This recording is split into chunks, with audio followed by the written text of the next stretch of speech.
And so, yes, I'm just going to be discussing the epidemiology division and take you through our different programs.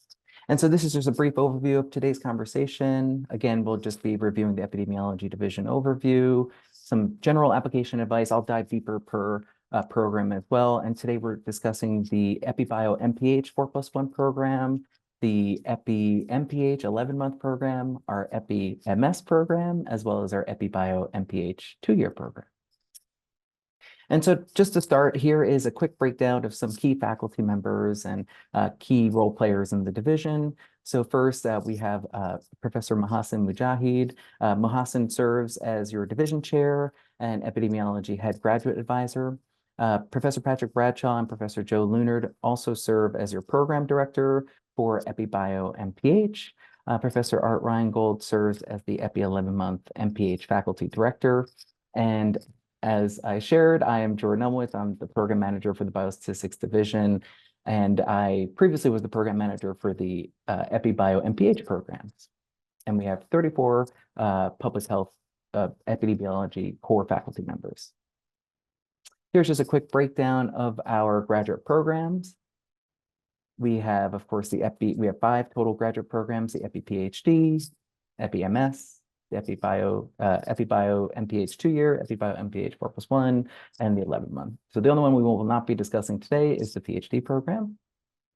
This is just a brief overview of our concentration courses, our core courses.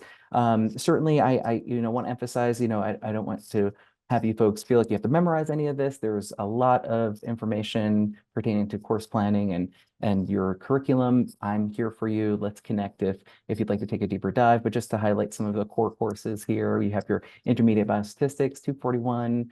You have your epidemiologic methods 2, your 250B, epi analysis 252. And so this is just a quick snapshot into some of our core curriculum. However, our students in our programs have a wonderful array of elective courses that they can choose from not only, of course, within the walls of the epidemiology and biostatistics divisions, but also across to other divisions in health policy, or perhaps in environmental health sciences, or even across to different schools on campus as well. It's something that we'll work on together just to make sure that you're planning your degree safely. And here's just some quick and general application tips that are directed towards our programs as well. Lori has done such an amazing job explaining some of these general ideas and tips, but our admission process as well is a holistic application review. And so certainly all of the elements of your application matter. Typically, our strong applicants do have a GPA of about 3.7 or higher. And they are also sharing in their transcripts related coursework. Their letters of recommendations for our strong candidates are specific and detailed to their academic leadership and research and/or professional skills. I'll dive into a little bit more of that later as we review each program. And then your statement of purpose.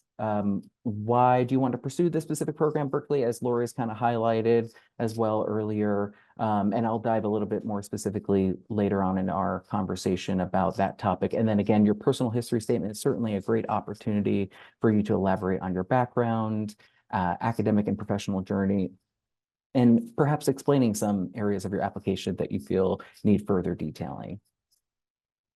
And so to start, we're going to take a quick snapshot at our EpiBio MPH 4+1 program.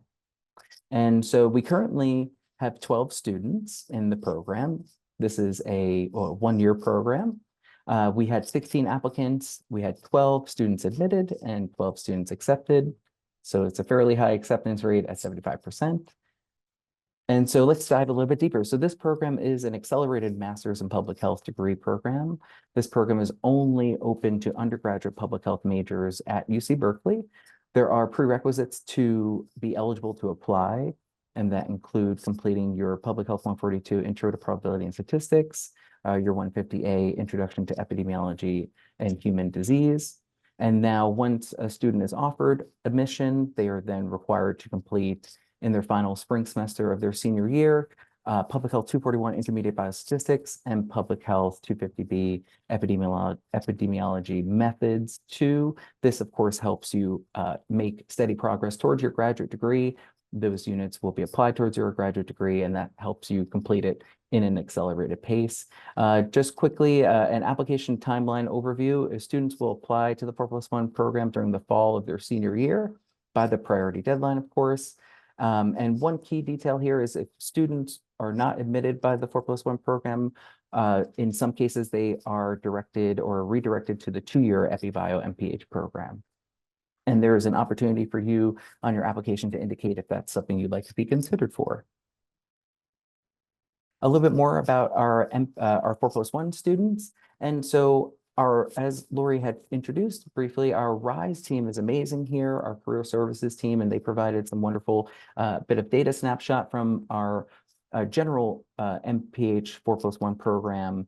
And so 46%, and just some of the unique details that popped out to me was 46% of the graduates are employed full-time in 6 months from graduation. 33% of graduates work in hospital, have found careers in hospitals. 17% of graduates work for consulting firms.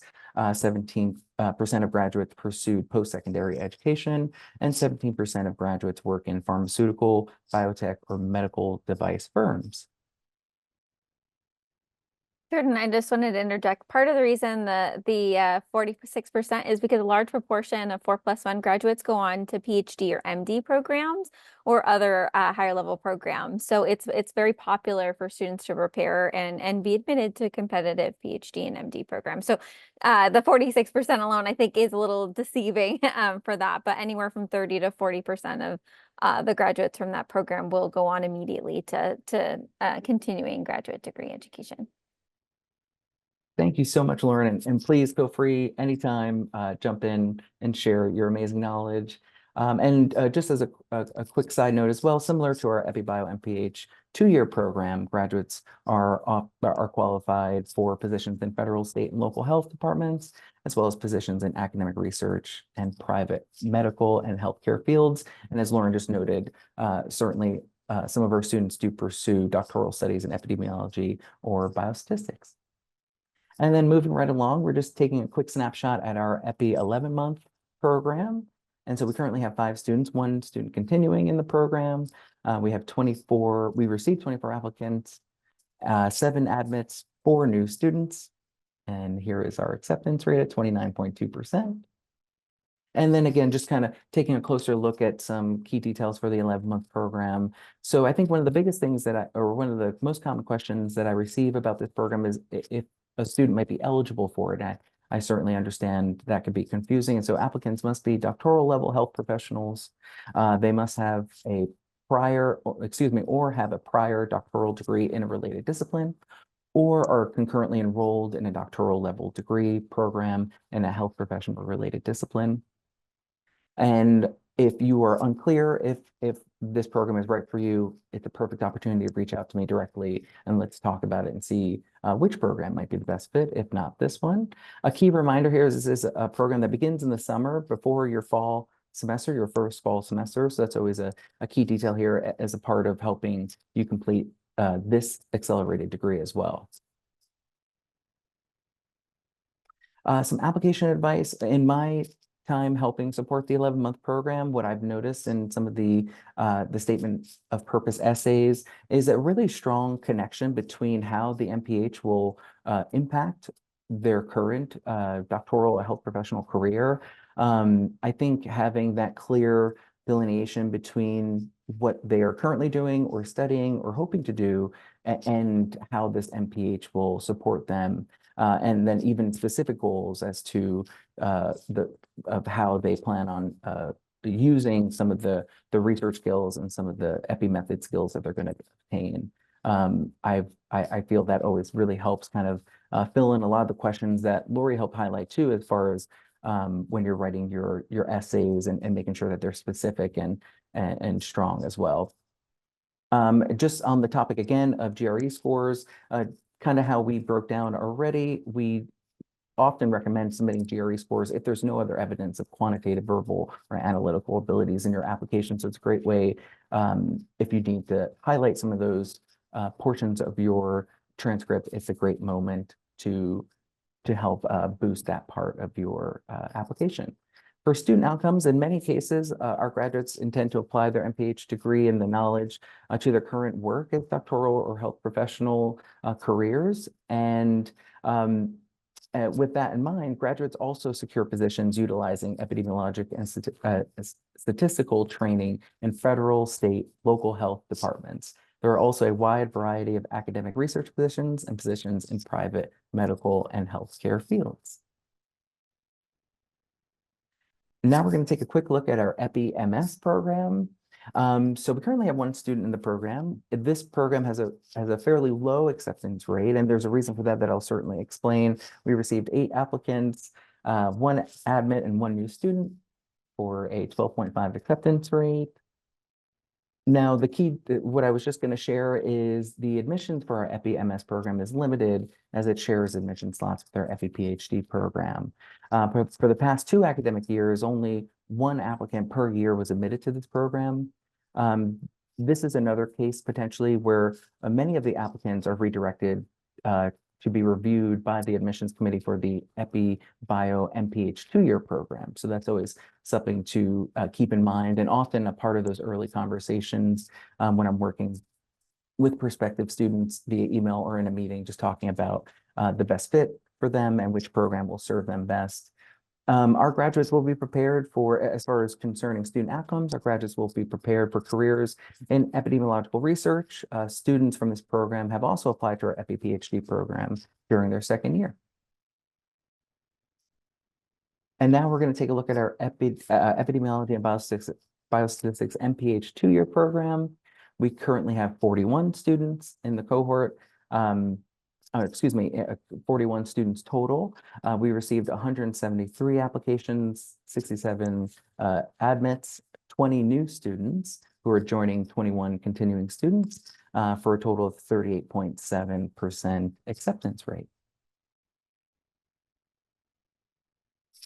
Now, for the EpiBio MPH 2-year, just some further, diving a little bit deeper into some of the advice I would typically share for our students when they're approaching their application and specific topics. So again, the topic of the GRE, highlighting once more that although it is optional, it can certainly help bolster a low GPA or show that quantitative aptitude. So I think just like thinking about your whole application again, and thinking about what's the best choice for you here is really beneficial.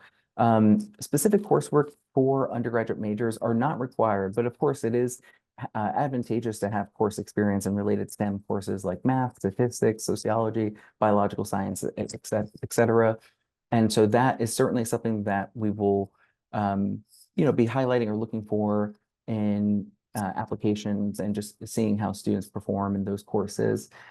In a similar vein, work/research related experiences is also not required, but of course helps strengthen your application, just gives us more to review, as well as also having great letters of recommendation from potential employers or a PI can really help boost your application strength as well. And then I always like to share, it is not required for any of our students to make contact with our faculty prior to being offered admission to the program. However, with a lot of these early conversations, I always like to encourage students to dig a little bit deeper into who our faculty are and really understand when they're writing their essays to help them form the case as to why UC Berkeley, why EpiBio, why the EpiBio 2-year program, what faculty are they excited to work with? What about their research? What courses do they teach that they feel will be important to their future and to the work that they're hoping to pursue? I think that really helps create a very solid application essay and just gives us more connection to you and helps us also draw those connections as to why this would be a great fit for you. For your letters of recommendation, as we, I believe, shared previously, one is always helpful to be, at least one to be an academic recommendation. And I always like to share, give your recommender some guidance, specifically if they can speak to your quantitative skills or your research experience, having them hone in on that and speak to that will really help boost that letter recommendation so it doesn't come across as maybe just a more general letter recommendation, or that it's not speaking to too many soft skills or things of that nature. Sometimes giving some guidance, and Derek provided great insight as well and guidance as to starting this process early, allow for extra time, allow for you and your recommender to talk about or allow them to have time to write you a great letter recommendation. And of course, in case you have any follow-up advice or feedback.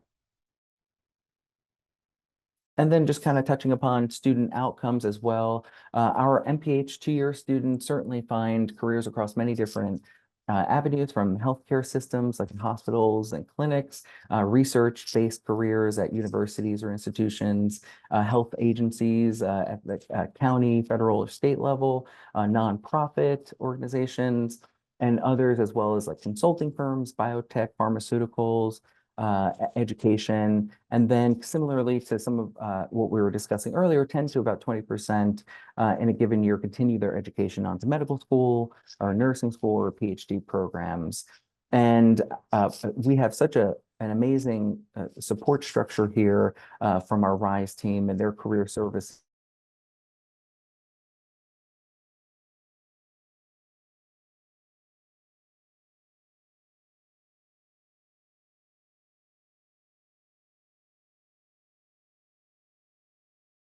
for them. And just to kind of flesh out a little bit more about your level of support here, I think it is a huge benefit to our curriculum, the level of mentorship that we offer in the form of course, I'm here for you as your program manager to help make sure that any and all policies or administrative work I can support you with, and of course, guide you through your curriculum and help you feel supported to the greater campus resources. But also, to me, what really moves me when I'm watching all our amazing students progress through their degrees is the connection to our faculty. All our students are provided a faculty advisor and a capstone advisor. Those folks can be the same person or different depending on the student's interests and plans. And so I think it just really helps lay the foundation for a very fruitful and successful career here at Berkeley. And so I always like to shine a light on that because that means a lot to me and makes my job very fruitful. And thank you all so much for your time. And, we'll have moments here for a Q&A, but I just wanted to share my email address, please. So I'll put it in our chat as well. Do not hesitate